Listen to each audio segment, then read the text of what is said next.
Thokozani bakwantu ninjani. It's been a moment. I've been meaning to come in and teach, but anyway, here I am. Let's talk about Djehuti the Communicator. Djehuti, the mouthpiece of Ra, the mouthpiece of uMvelinqangi, the mouthpiece of Qamata. So we've dealt with two aspects of communication where Djehuti is concerned, right? Which is how to communicate effectively, how to call on this energy or principle during the season of Djehuti to communicate. The other thing I wanted to share with you is that Djehuti can also be asked to communicate your messages to uMvelinqangi. In other words, remember, communication is always a two-way street. So the principle of Djehuti does not work just in one way, but Djehuti can carry your messages to Ra, or to uMvelinqangi, or Qamata, or uMdali, uNomkhubulwane, whatever term you're most comfortable relating to in terms of creator. And so during this season of Djehuti, I know that for many who are on the Gregorian calendar, you are counting this as year's end, and therefore you are probably doing your gratitudes and everything else. That is great, because while you're on the Gregorian calendar and you're somewhat misaligned, you can still use the energy and principle of Djehuti to communicate with uMdali. And speak out your gratitudes and how grateful you are for everything that has happened for you.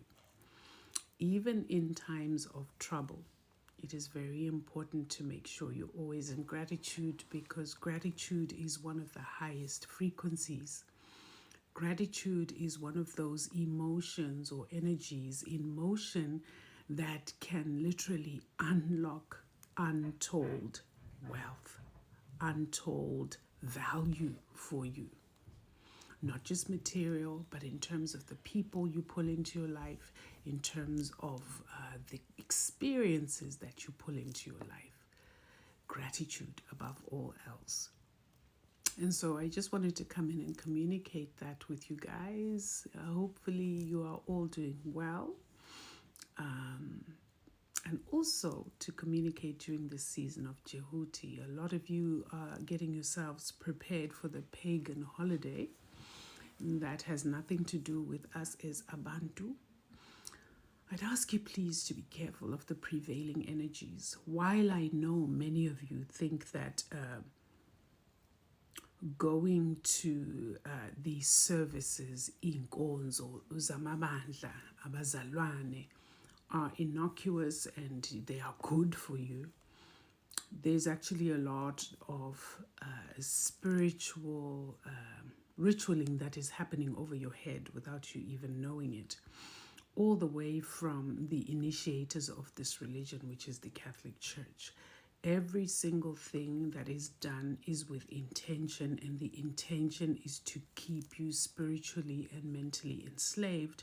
And the intention is to use your spiritual prowess, your spiritual energy, your spiritual magic, black child, to enhance the inferior quality and the depraved nature of whiteness.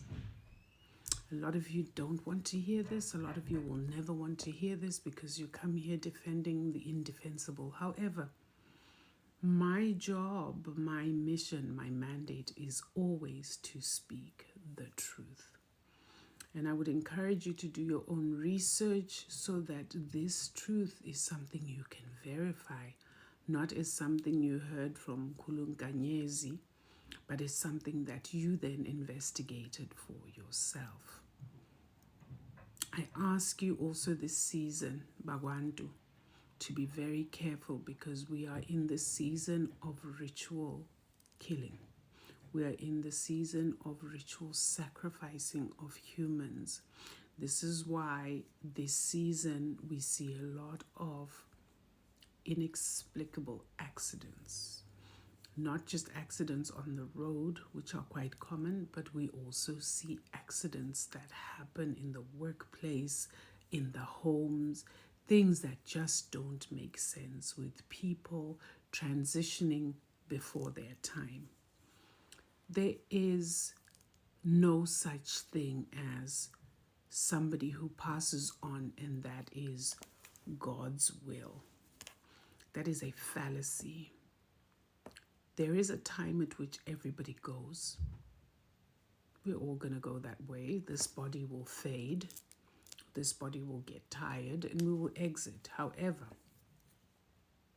a lot of the transitioning that is happening is untimely, meaning that it is not of nature. It is not a natural cause.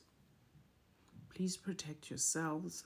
Please protect your children. The highest form of protection that you can have is to align yourself with nature, is to align yourself with your ancestors, is to stay high vibrational so that you are above the vibrational frequency of those who are attacking you, because in order to use dark energy, you have to be low vibrational, because those entities are low vibrational. So if you're vibrating really high, they may try, but they cannot get to you. You are most vulnerable and most weak when you vibrate low, because now you are head to head and face to face in the same energy, in the same frequency. So I hope everybody is doing well during this time. I'm going to come on and teach a little bit tomorrow. Because we start fasting on Friday for the Izibu ceremony, which will be taking place December 22nd to the 23rd. This is the summer solstice. It will be taking place in Limpopo, Polokwane, at Capricorn Monument. So Capricorn Monument is where it'll be taking place. So I'll come and speak a little bit more about that and talk a little bit about the details of the fast tomorrow. Masithokozeni and have a good evening.